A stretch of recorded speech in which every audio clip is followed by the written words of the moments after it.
Bonjour à tous, je m'appelle Arthur Carlier, je suis guide conférencier à Secrets d'Ici.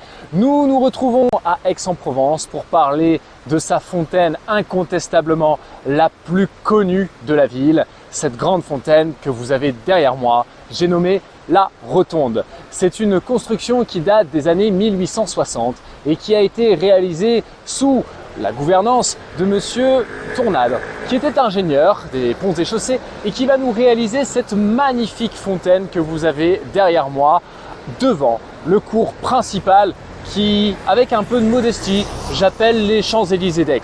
Bon, il est beaucoup plus modeste, mais il avait quasiment la même fonction.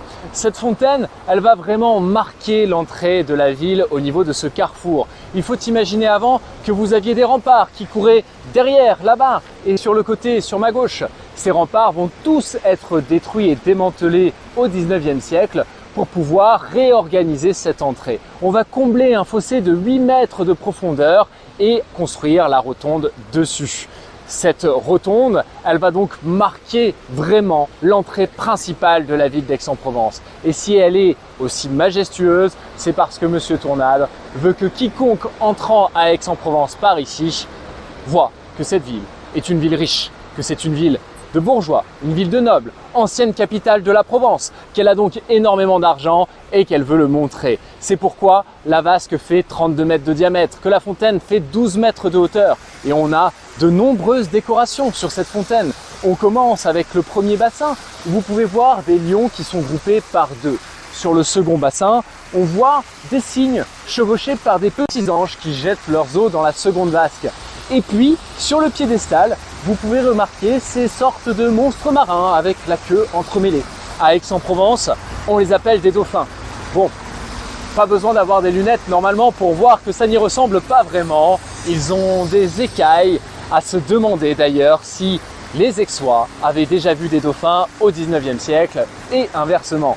En tous les cas, cet ornement est assez commun et il va faire le lien entre l'architecture de la fontaine, l'eau qui coule à l'intérieur et le monde aquatique. On retrouve aussi au niveau de la troisième vasque ces mascarons qui jettent l'eau du haut. Et puis tout en haut, vous avez aussi ces trois statues, ces trois femmes qu'on appelle souvent improprement les trois grâces d'Aix-en-Provence parce qu'elles n'ont rien à voir avec les grâces de l'Antiquité. Ce sont en réalité trois allégories qui sont chacune tournées vers l'une des routes de ce carrefour.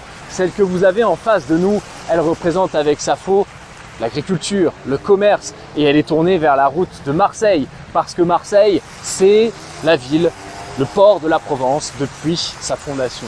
Si on continue un petit peu plus sur la gauche, on va bientôt deviner les traits d'une deuxième statue. Et cette deuxième statue, elle est tournée vers la route d'Avignon. Elle symbolise l'art, la culture, parce qu'Avignon, cité des papes, était une cité de mécénat.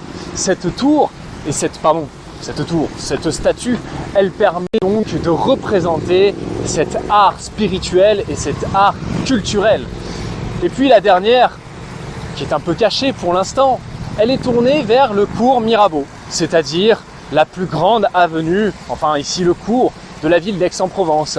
Et cette statue tournée vers la ville d'Aix, elle représente la justice.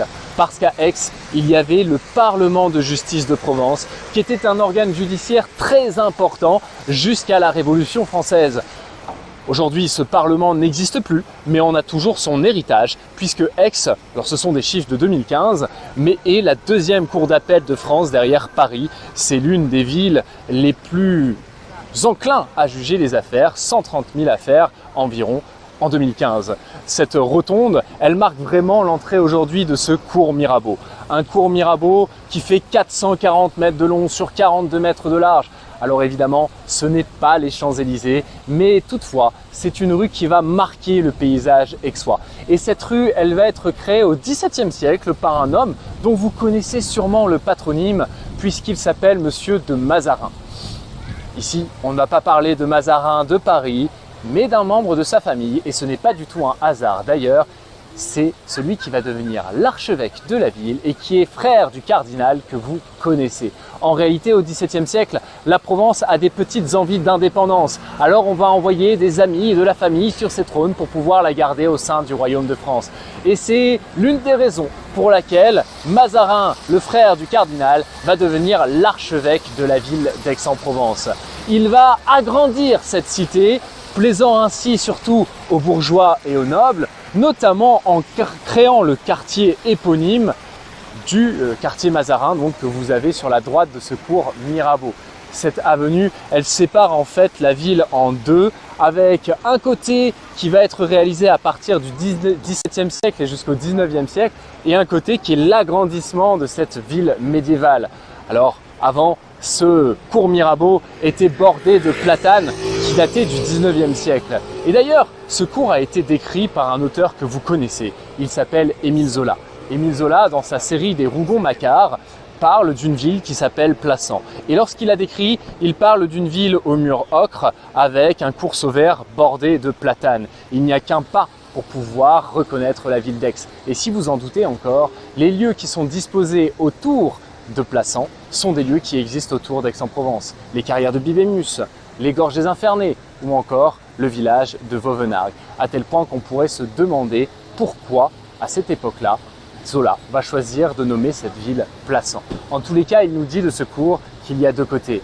Un côté droit où vous avez l'aristocratie aixoise, la noblesse, les bourgeois. Et puis un côté gauche où vous avez les paysans, les ouvriers, les prolétaires. Et qu'aucune de ces deux populations n'ose traverser ce cours Mirabeau. Donc pour Zola, au XIXe siècle, le cours Mirabeau, c'est un lieu de frontière sociale dans cette ville.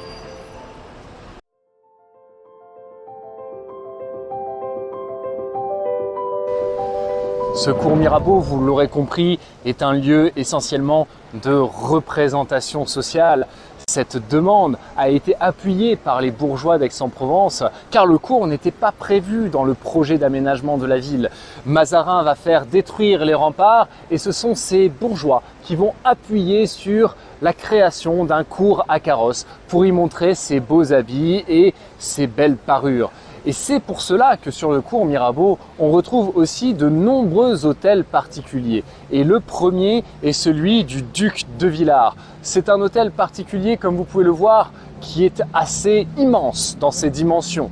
Par contre, il y a très peu, mais vraiment très peu, de décoration dessus. C'est un style sévère. Le seul élément qui dénote, ce sont ces fameuses colonnes que vous avez en devant de ce bâtiment. Alors le duc de Villars n'était pas n'importe qui, c'était un homme qui déjà était duc. En plus de cela, il était maréchal, donc il pouvait contrôler les armées du roi. Et puis, autre chose, cet homme était gouverneur de la Provence et c'est pour cela qu'il va pouvoir aller ici. En réalité, à l'époque, les gouverneurs sont souvent à Versailles et ce sont les intendants qui vont gérer les affaires de la région. Mais le duc de Villars va vouloir prendre sa charge à cœur et il va donc descendre à Aix-en-Provence pour pouvoir y habiter. Les notables de la ville vont lui louer le bâtiment que vous avez derrière moi.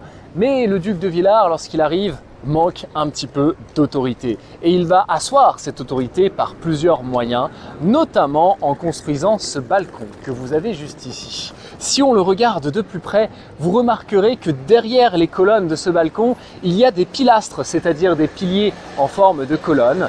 Donc, il y avait déjà une décoration, ce qui montre que ce balcon a été ajouté par la suite. En faisant cela, le gouverneur montre à toute la population du cours Mirabeau qu'il est présent et qu'il est important. Ce balcon veut un peu dire « je suis gouverneur, obéissez-moi, je suis puissant, écoutez-moi ».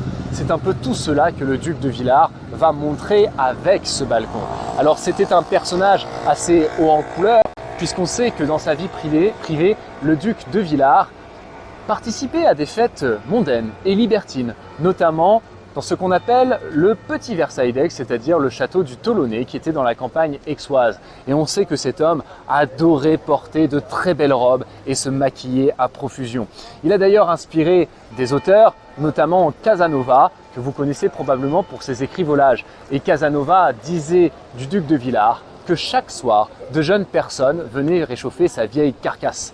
Il y a des portraits beaucoup plus mélioratifs, évidemment. On va continuer sur ce cours Mirabeau et parler d'un autre hôtel particulier avec une histoire un peu étrange. En tous les cas, une histoire assez lugubre, vous allez voir, puisqu'il s'agit d'un féminicide. Non loin de cet hôtel dont nous avons parlé, l'hôtel du duc de Villars, on retrouve celui du marquis d'Entrecasteaux. Alors, nous sommes un peu descendu dans la hiérarchie sociale, puisque un marquis, c'est en dessous d'un duc, mais il était tout de même jeune président du Parlement d'Aix-en-Provence. Cet homme possède le numéro 10 que vous voyez ici, et il a une bonne situation. Mais il a un problème. Ce problème, c'est de tomber amoureux d'une autre femme que sa femme. Il est d'ailleurs tellement amoureux de sa maîtresse qu'il va décider de se débarrasser de sa femme. Et d'une manière assez violente, puisqu'il va l'égorger. Il va prendre, vous savez, son rasoir, ce sont des sortes de couteaux à l'époque, et il va trancher la gorge de sa femme. Le lendemain matin, on le voit s'éplorer dans toutes les rues d'Aix-en-Provence, en disant à qui veut bien l'entendre que sa femme a eu une crise de somnambulisme et que dans sa folie, elle s'est tranché la gorge elle-même, elle s'est suicidée. Ça a beau être le président de la justice. Personne ne va le croire ici. Il va être obligé de fuir. Et d'abord, il fuit à Nice. Nous sommes au XVIIIe siècle. Nice ne fait pas encore partie du royaume de France. Par la suite, il se retrouve en Turquie. Et finalement, c'est au Portugal où il va être arrêté, jeté en prison et où il va y mourir. L'histoire pourrait se terminer ici. Mais à Aix, dans la ville de la justice, il faut absolument qu'il y ait un procès. Il va donc avoir lieu par contumace et on va condamner l'homme à avoir les poings coupés et à subir le supplice de la roue, sympathique torture médiévale où vous avez les bras et les jambes écartés et où le bourreau va venir frapper chacun de vos membres pour en casser tous les os. Le problème, c'est que c'est un exutoire public, c'est une sanction publique, il faut absolument qu'elle ait lieu à Aix, mais il est mort et son corps est au Portugal. Impossible de le ramener ici. Alors ne vous inquiétez pas, on ne va pas prendre quelqu'un d'autre, mais simplement faire une effigie, un mannequin de paille. Et ce mannequin de paille, on va le revêtir des habits des parlementaires, puis on va lui faire la sentence, couper les poings, faire le supplice de la roue. Et finalement, les vestiges de ce mannequin, on les accrochera au barreau que vous avez près du numéro 10 pour pouvoir montrer à quiconque traverser le cours Mirabeau qu'ici, même si vous étiez puissant, et même si vous étiez mort, vous pouviez être jugé. Donc si un jour vous venez en visite à Aix-en-Provence, faites très attention à ce que vous y faites. On va continuer un petit peu plus loin dans ce beau cours Mirabeau et nous allons parler notamment d'une petite fontaine qu'il y a au milieu.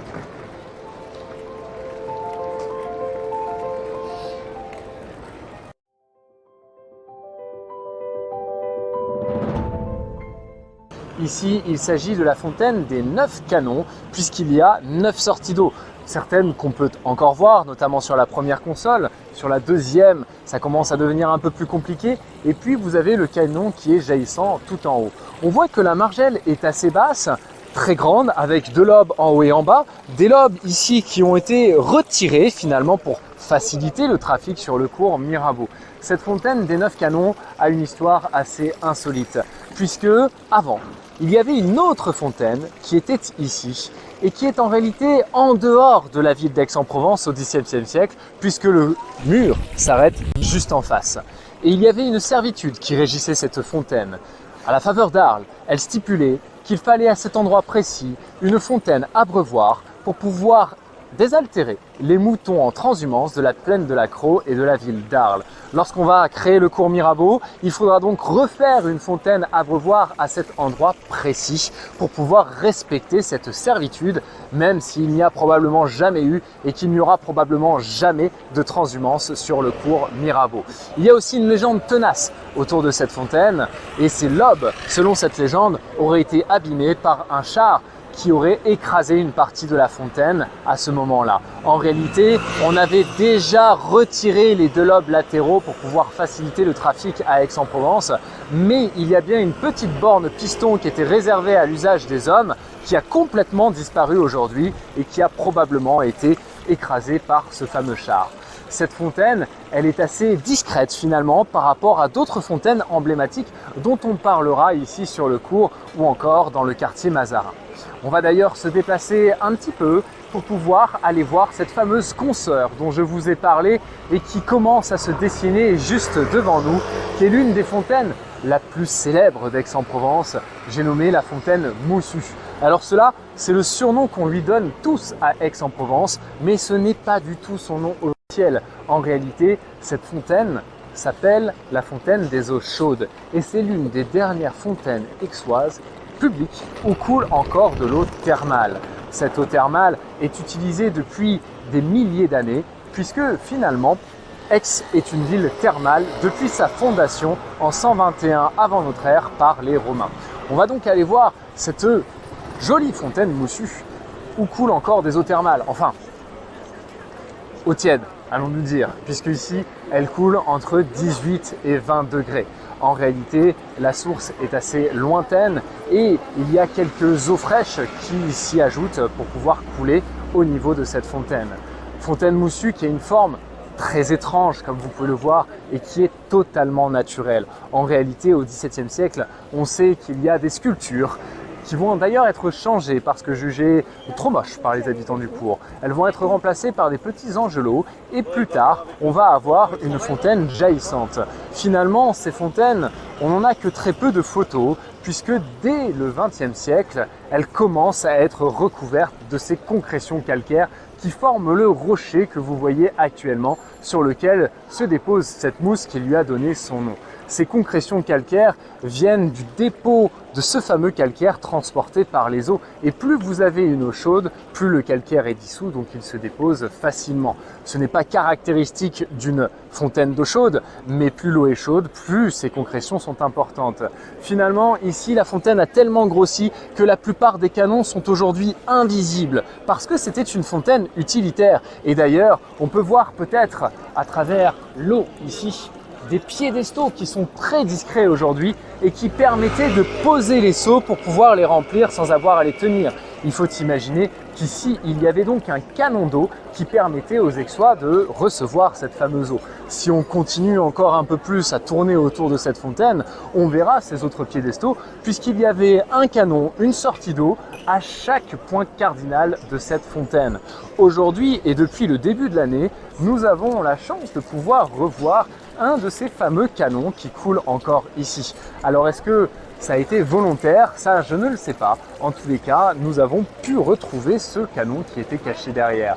Alors quand on touche cette eau, journée comme aujourd'hui, où il fait plutôt chaud à Aix-en-Provence, on n'a pas forcément la sensation qu'elle est très chaude. Je vous l'ai dit, 18 à 20 degrés. Mais l'un des meilleurs moyens de pouvoir voir que cette eau est thermale, c'est de venir l'hiver. Puisque lorsqu'il y a de grandes différences de température, elle crée de la vapeur d'eau. Et selon la mémoire aixoise, c'est l'une des fontaines qui ne gèle que très rarement, ce qui n'est pas tout à fait vrai puisque notamment en 1956, lors du grand gel de la Provence, cette fontaine était évidemment gelée aussi. La fontaine Moussu est juste en face d'un autre élément architectural très important de la ville d'Aix-en-Provence, un bâtiment qui est le premier à avoir été construit ici sur ce cours Mirabeau. C'est l'hôtel de Morel de Pontévès qui est juste derrière moi.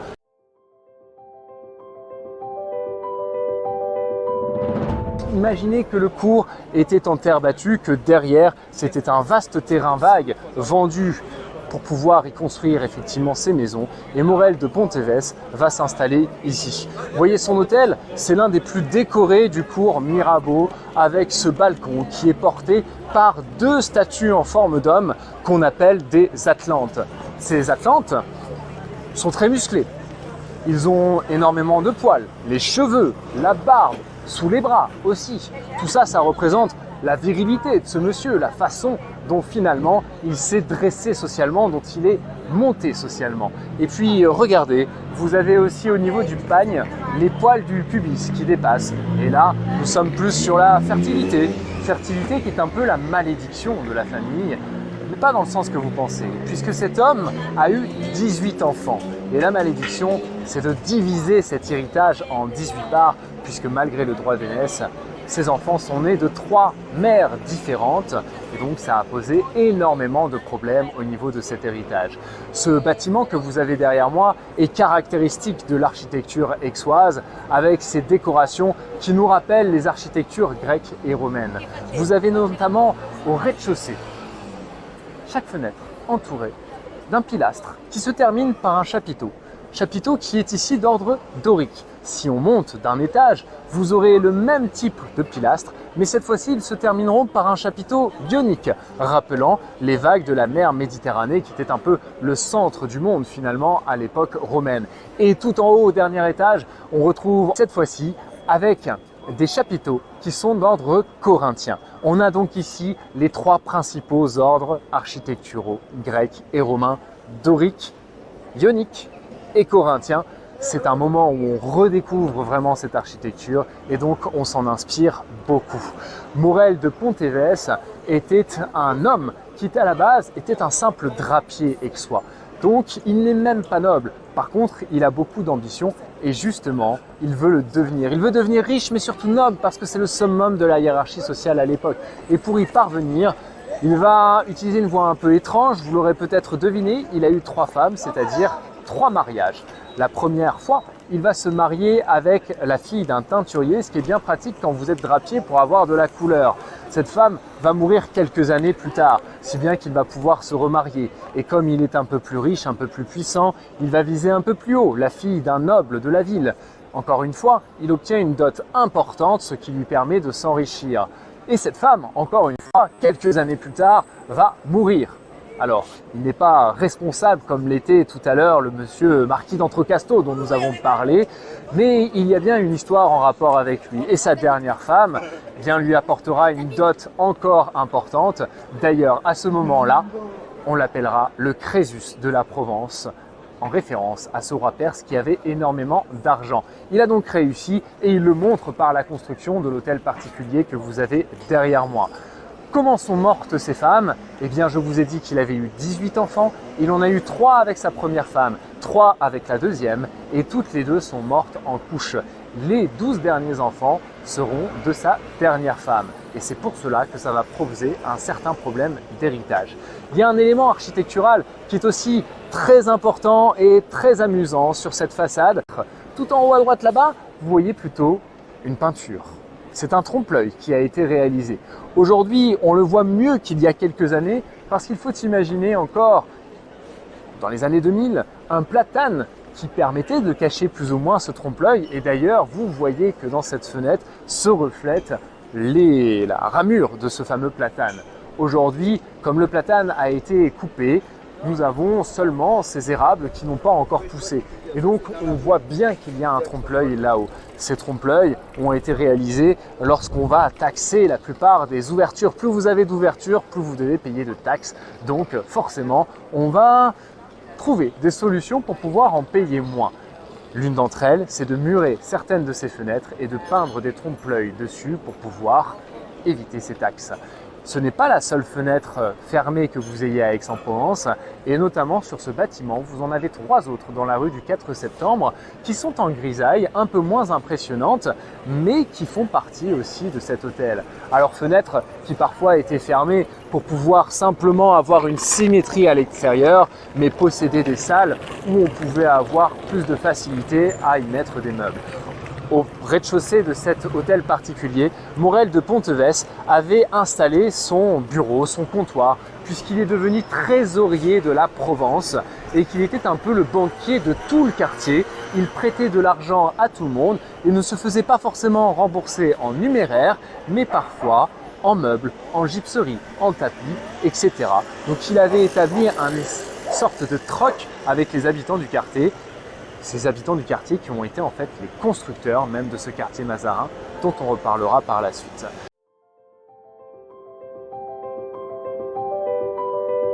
On arrive en haut de ce cours Mirabeau et on peut voir cette statue qui nous regarde assez sévèrement et qui représente la statue du roi René. Ce roi René, c'est l'un des personnes les plus influentes de la Provence au XVe siècle. Il était roi de Jérusalem, roi de Sicile, roi de Naples, duc d'Anjou, comte de Provence. Mais sa statue, elle, a été installée au XIXe siècle. Si vous voulez en savoir plus sur cet homme, je vous invite à regarder le format court qui porte sur son sujet.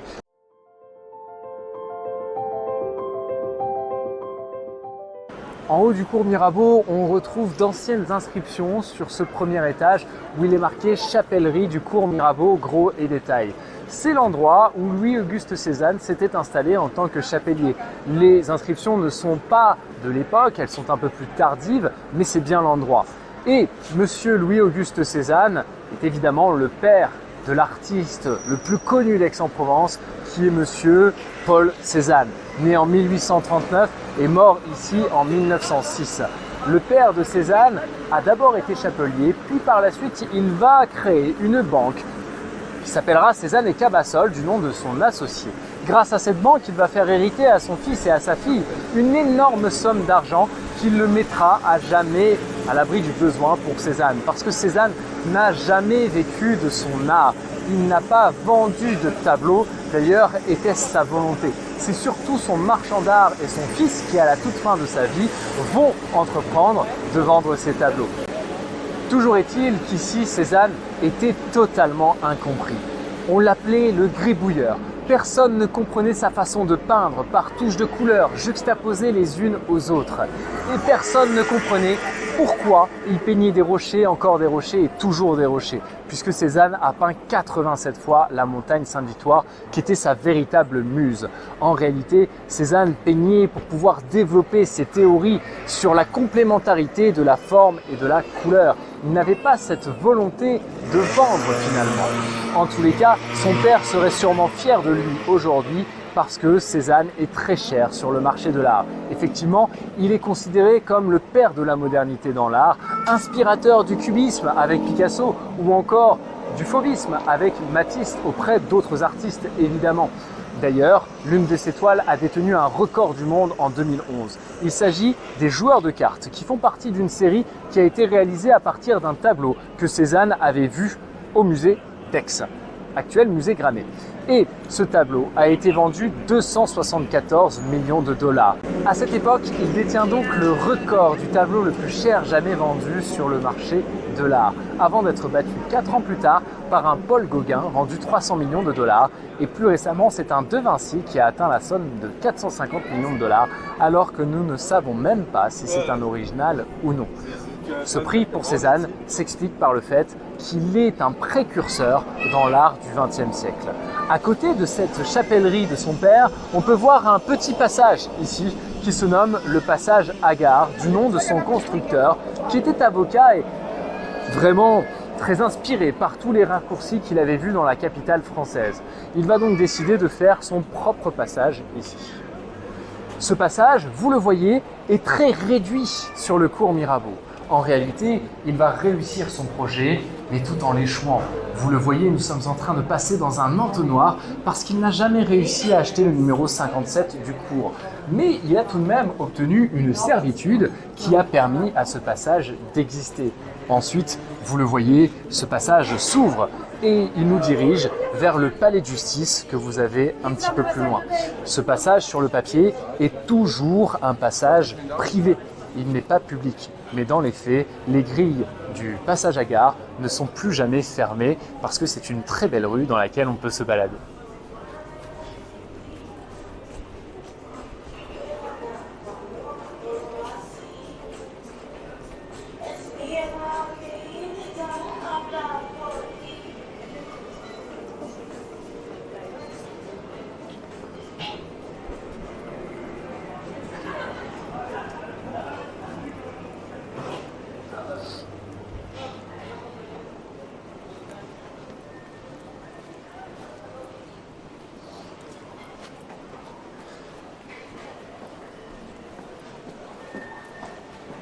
Et tout au bout de ce passage à gare, comme vous pouvez le voir, s'ouvre la place où on retrouve le palais de justice qui remplacera le palais comtal. Pour la petite histoire, ce palais comtal va être détruit en 1785 pour pouvoir en créer un mieux, un plus beau et un plus grand.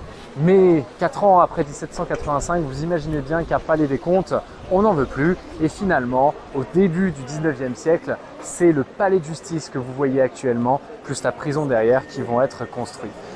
Pour notre part, nous allons retourner près du cours Mirabeau pour pouvoir parler de ce fameux quartier Mazarin dont je vous promets l'histoire depuis le début de cette visite.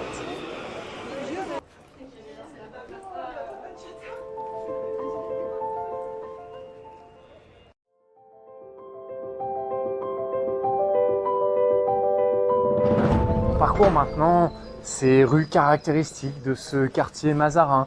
Vous le voyez, l'ambiance est très spécifique. On a des rues qui sont perpendiculaires et parallèles. On a un plan qu'on appelle orthonormé ou hippodaméen et qui a été théorisé par Hippodamos de Milet. C'était un plan qui était caractéristique des villes romaines antiques et des villes grecques. Caractéristique plus tard de New York par exemple. Et au XVIIe siècle, on va avoir une grande organisation de ce quartier Mazarin avec ces routes qui vont couper des îlots qui vont ensuite être vendus à des constructeurs. Alors on a 112 acheteurs à l'origine sur ce quartier Mazarin et la plupart d'entre eux, contrairement à ce qu'on pourrait penser et contrairement finalement à ce que nous dit Émile Zola au XIXe siècle, ne sont pas des nobles mais des bourgeois. Vous avez en réalité seulement 7 acheteurs sur les 112 qui ont un titre de noblesse. Par contre, ce qui est vrai, c'est que cette bourgeoisie, issue notamment des constructeurs du quartier, vont peu à peu s'anoblir, puisque la noblesse manque d'argent et que la bourgeoisie manque de titres. Et finalement, c'est cette alliance qui fait qu'au XIXe siècle, le quartier est foncièrement ancré dans cet esprit de la noblesse que nous décrit Émile Zola. Tout le quartier a été construit sur d'anciens champs, sur d'anciens marécages et l'un des éléments qui était présent avant l'agrandissement de cette ville, qui est d'ailleurs le point de départ de ce quartier Mazarin, c'est l'église Saint-Jean-de-Malte qui est dans la perspective de cette rue Cardinal.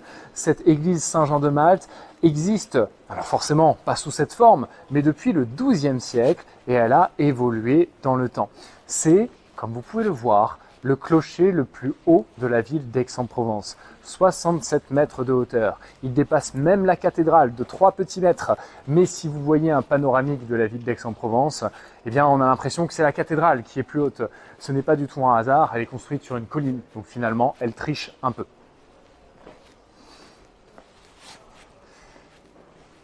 L'église Saint-Jean-de-Malte est en réalité le point de départ de ce quartier, puisque l'architecte Jean Lombard va partir de l'église Saint-Jean-de-Malte pour pouvoir créer ses rues principales. Et si on se retourne, on voit toute la perspective qui est créée sur ce quartier Mazarin, avec au milieu la fontaine qui en marque son centre. Cette fontaine, on la verra tout à l'heure, c'est la fontaine des 4 dauphins.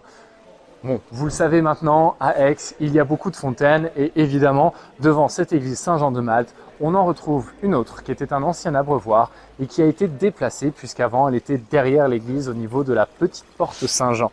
Cette église Saint-Jean-de-Malte est assez impressionnante au niveau de son architecture. C'est d'ailleurs l'un des premiers exemples d'architecture gothique de Provence.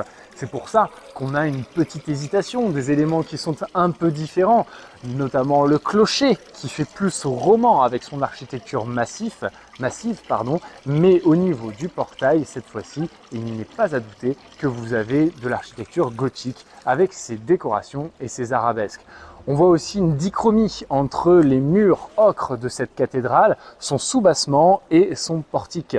Cette dichromie n'existait pas avant, puisqu'il faut se rappeler que les portails et les églises en général étaient peintes à la fois à l'intérieur et à l'extérieur. C'est lors de la restauration de Saint-Jean-de-Malte que cette vision va nous apparaître, sans qu'elle ne soit finalement historiquement vraie. Mais aujourd'hui, en restauration, on évite de faire ce qu'on ne sait pas. Juste à côté de cette église Saint-Jean-de-Malte, vous avez l'entrée du musée de la ville, qui est le musée Granet.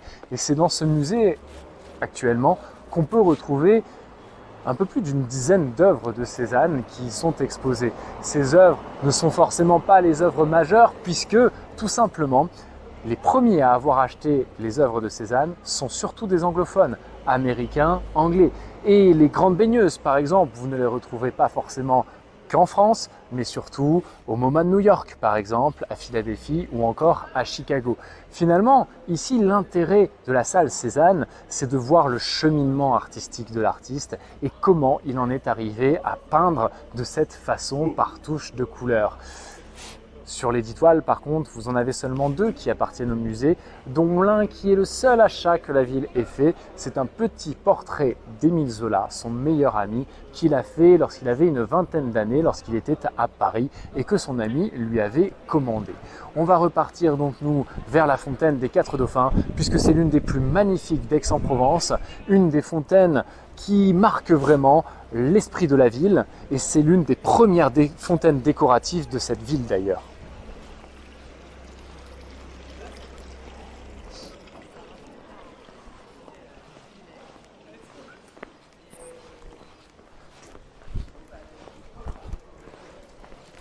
Ce qui est assez intéressant, Ce qui est assez intéressant aussi pour la construction du quartier Mazarin, c'est comme on l'a évoqué, Émile Zola, encore une fois, parle d'un quartier très riche, mais ici, regardez ces bâtiments à gauche et à droite. Alors certes, ce ne sont pas de modestes maisons, mais vous avez quand même des maisons qui sont beaucoup plus petites que les hôtels particuliers que nous verrons un petit peu plus loin. En réalité, le quartier s'est constitué sur 2 ensembles. Un ensemble vendu plus en face de nous, qui étaient les terres de l'archevêché, et les terres de Saint-Jean-de-Malte étaient un petit peu différentes. Et plus on s'approche de Saint-Jean-de-Malte, plus on remarque que vous avez des bâtiments qui sont réduits, qui sont plus petits. La noblesse s'étant installée plutôt de l'autre partie de cette fontaine des 4 Dauphins qu'on aperçoit dans le rayon de soleil. Cette fontaine, elle marque vraiment la croisée des 2 rues principales, la rue Cardinal et la rue du 4 septembre. D'ailleurs, à l'époque, on était tellement sûr qu'on se rappellerait de l'année qu'on n'a pas pris la peine de la mettre. Le 4 septembre, c'est évidemment 1870 avec la création de la Troisième République. Et ce n'est pas un hasard qu'aujourd'hui vous ayez cette rue du 4 septembre dans le quartier Mazarin, puisqu'il était considéré par celui de la noblesse par excellence. Donc c'est un peu un pied de nez finalement d'avoir nommé l'une des rues principales 4 septembre.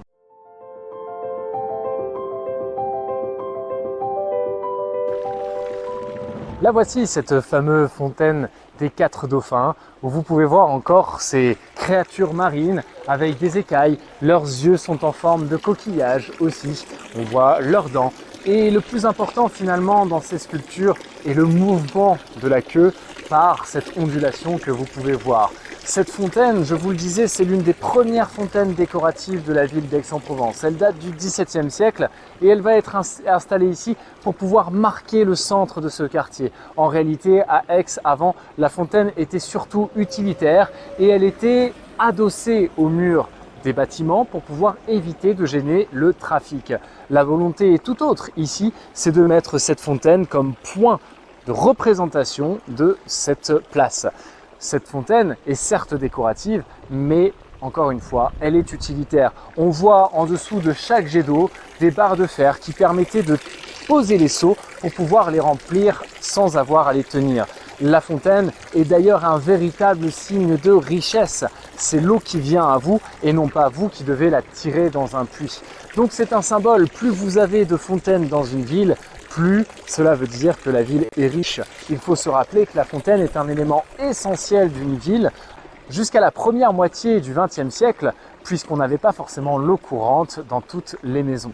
Cette fontaine aussi possède un obélisque au milieu de ces 4 dauphins, où vous voyez tout en haut une pomme de pin. Cette pomme de pin, c'est un symbole religieux représentant la vie après la mort, la résurrection, puisque la pomme de pin pousse sur l'arbre, jusque-là je pense que vous êtes d'accord avec moi, ensuite elle tombe et elle a l'air morte puisque totalement desséchée. Mais à l'intérieur, vous avez des graines et ces graines permettent de faire reprendre la vie. Finalement, ce symbole que vous avez tout en haut n'a pas été le premier qu'on ait voulu poser, mais c'est celui qui, si j'ose dire, va gagner le concours. Cette fontaine, elle a eu ses heures de gloire dans une adaptation d'un roman de Jean Giono qui s'appelle Le Hussard sur le toit.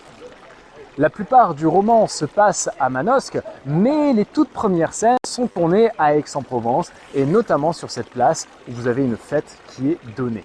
Un petit peu plus loin, nous allons pouvoir voir un autre bâtiment qui est lié à l'histoire d'Aix-en-Provence et de son artiste le plus connu, Cézanne. On entre maintenant dans la rue Cardinal, qui est une rue, vous l'aurez compris, en hommage à la famille de Mazarin. Et un peu plus loin, vous commencez à voir ces murs blancs, ce drapeau français qui représente l'école actuelle et qui était aussi une école à l'époque de Cézanne et d'Émile Zola. C'est d'ailleurs dans cette école que les deux artistes se sont rencontrés. On l'a déjà vu, Cézanne est le fils d'un chapelier qui va devenir un riche banquier et c'est l'une des meilleures écoles de la ville, donc c'est forcément l'endroit où il va être instruit. Pour Émile Zola, l'histoire est un petit peu différente puisqu'Émile Zola n'est pas né à Aix-en-Provence, mais du côté de Paris. Et par contre, c'est très tôt qu'il arrive ici puisque c'est à l'âge de 3 ans qu'il arrive à Aix-en-Provence. Son père est ingénieur civil et il va entreprendre de construire le premier, enfin en tout cas l'un des premiers barrages voûtés de France, le barrage Zola que vous avez sur la montagne Sainte-Victoire.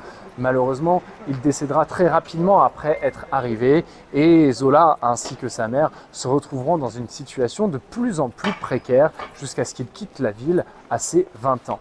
Et c'est bien ici que Émile Zola et Cézanne se sont rencontrés.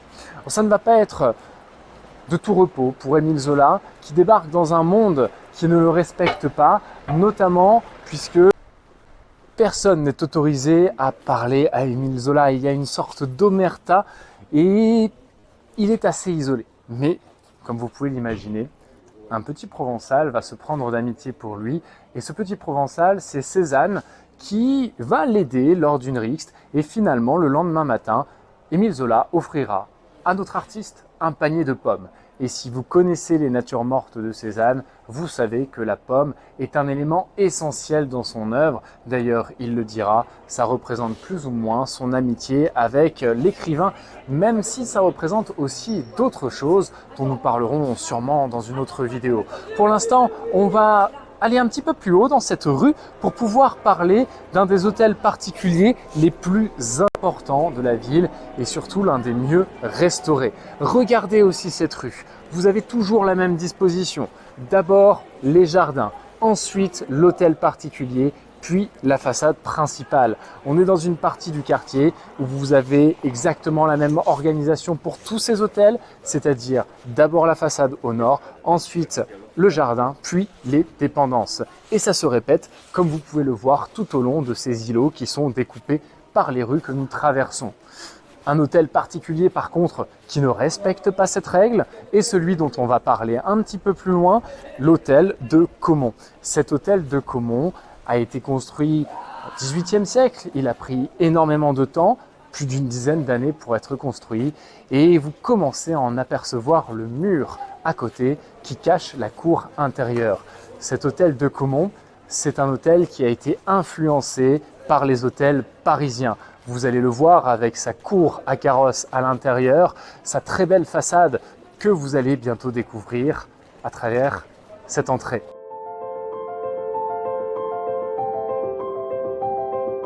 Et puis vous avez aussi cette façade très particulière, très belle, qui a été restaurée il y a très peu de temps. Comme vous le voyez, on a une influence parisienne avec cette cour qui se dessine juste en devant de l'hôtel particulier. Une cour à carrosses évidemment pour pouvoir accueillir et théâtraliser l'entrée avec ce portail monumental. L'hôtel de Caumont a été en réalité dessiné par nul autre que l'architecte du roi de France, Robert de Cotte. C'est pour cela qu'on voit cette influence parisienne. D'ailleurs, ce n'est pas n'importe qui va faire construire cet hôtel particulier, c'est une famille qui a la charge de président du Parlement de justice. Donc on est vraiment sur le summum de ce que peut se faire à Aix-en-Provence à cette époque-là. Architecture qui est finalement assez simple, encore une fois, avec 2 ailes et un bâtiment principal sur lequel on concentre la plupart des décorations, notamment ces pilastres avec la frise que vous avez juste en dessous du premier balcon. Au-dessus, 2 frontons, le premier semi-circulaire et le deuxième triangulaire que vous pouvez apercevoir tout en haut.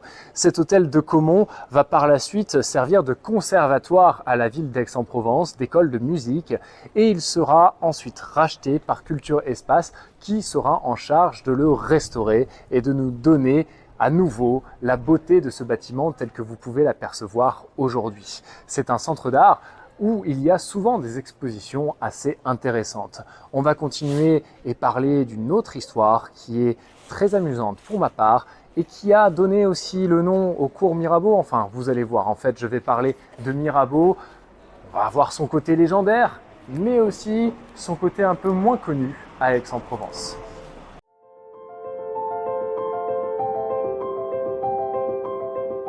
Voici le lieu où je veux vous parler de Monsieur de Mirabeau.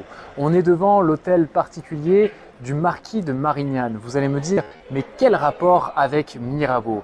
Eh bien vous connaissez l'histoire légendaire de cet homme. C'est lui qui va être l'un des seuls nobles à prendre parti pour le tiers-état pendant la Révolution française. Il aurait prononcé cette phrase: « Nous sommes entrés ici par la volonté du peuple, nous n'en ressortirons que par la force des baïonnettes. » Mais nous, ici à Aix-en-Provence, on le connaît aussi pour d'autres histoires, notamment pour ses frasques. Une année, il s'est targué d'avoir eu plus de 50 conquêtes féminines, ce qui n'est pas forcément faux. Mais quand vous voyez les portraits de Monsieur de Mirabeau, on peut se demander comment il a fait vu qu'il avait la petite vérole et qu'il n'avait pas forcément le visage plaisant. En réalité, dans cet hôtel particulier, vous avez la présence de la fille unique du marquis de Marignane, Émilie de Cauvet. Elle a une très grosse dot, elle est marquise et donc forcément Monsieur de Mirabeau aimerait bien l'épouser pour les raisons que vous avez compris, je suppose. Alors l'histoire ne dit pas si c'est Émilie de Cauvet ou son père qui va éconduire Mirabeau, mais il n'a pas dit son dernier mot et pour se marier, une nuit, il va entrer dans cet hôtel particulier avec la complicité d'une chambrière, aller dans la chambre d'Émilie lorsqu'elle est absente. À l'aube, il se met en chemise de nuit, autant dire complètement nu à l'époque, et lorsque, à la fenêtre, quelqu'un passe, il dit « Ça y est, je l'ai eu, cette Émilie de Cauvet ». Le marquis se réveillera un petit peu trop tard, ça fait déjà scandale à Aix-en-Provence, et il va être obligé de marier sa fille pour rétablir l'honneur de sa famille. Comme vous le voyez, des bases très solides pour un mariage, qui va d'ailleurs très mal se passer, à tel point que Émilie de Cauvet finira par engager une procédure pour pouvoir réclamer la séparation de corps. C'est à peu près un divorce pour l'époque, si vous voulez, à cette différence près que vous êtes toujours marié. Vous avez simplement le droit de vivre séparément. Ce procès va faire la une des journaux de l'époque et c'est à ce moment-là que Mirabeau se distinguera et qu'on reconnaîtra son grand talent d'orateur. Malgré tout, il va perdre son procès. Émilie de Cauvet obtiendra donc la séparation de corps, mais elle ne pourra pas se marier à quelqu'un d'autre avant la mort de Mirabeau, ce qui arrivera pendant la Révolution française. Et finalement, elle se mariera avec le comte de Nice, puisque Nice ne faisait pas encore partie du royaume de France. Je vous remercie de m'avoir suivi aujourd'hui pour ce format sur la ville d'Aix-en-Provence, sur la fontaine de la Rotonde, le quartier Mazarin et le cours Mirabeau. J'espère que vous avez appris plein de choses sur cette très jolie ville d'Aix-en-Provence et je vous donne rendez-vous dans d'autres vidéos pour découvrir tout ce patrimoine qu'elle nous offre.